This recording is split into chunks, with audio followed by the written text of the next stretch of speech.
Sejarah panjang tersemat di masjid tua yang berada di tepi jalan 30 Ilir Palembang. Inilah Masjid Al-Mahmudiyah atau lebih dikenal Masjid Suro.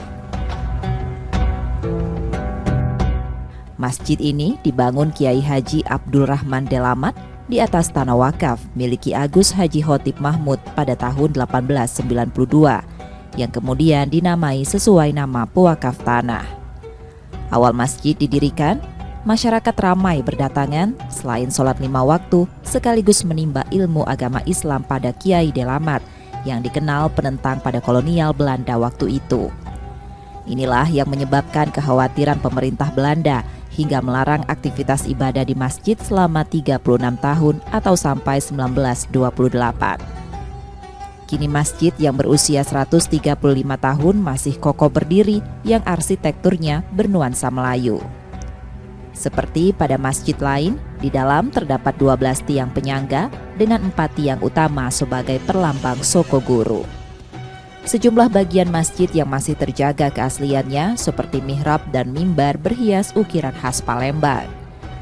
Masjid Al-Mahmudiyah juga tampak gagah dengan menara berwarna hijau yang dibangun di sisi masjid sejak 1932 dan atap yang dihiasi tanduk sebagai salah satu ciri khasnya.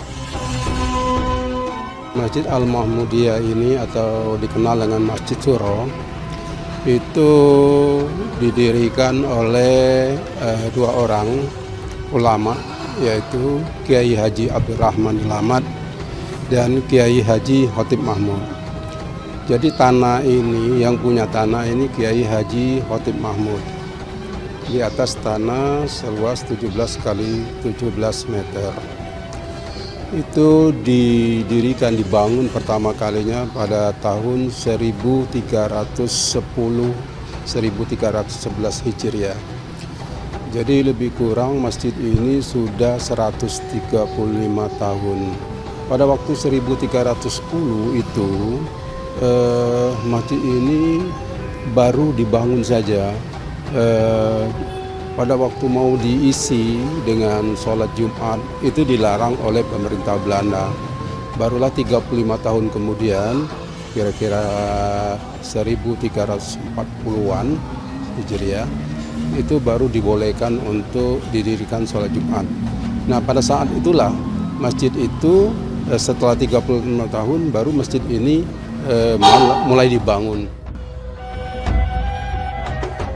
Masjid Al-Mahmudiyah mampu menampung ribuan jemaah yang biasanya aktivitas keagamaan rutin digelar saat bulan Ramadan. Di masjid ini juga menyiapkan bubur yang disebut bubur suro untuk dibagikan pada warga setempat sebagai takjil buka puasa. Reski Otora, Muklas Diferensial, Kompas TV, Palembang, Sumatera Selatan.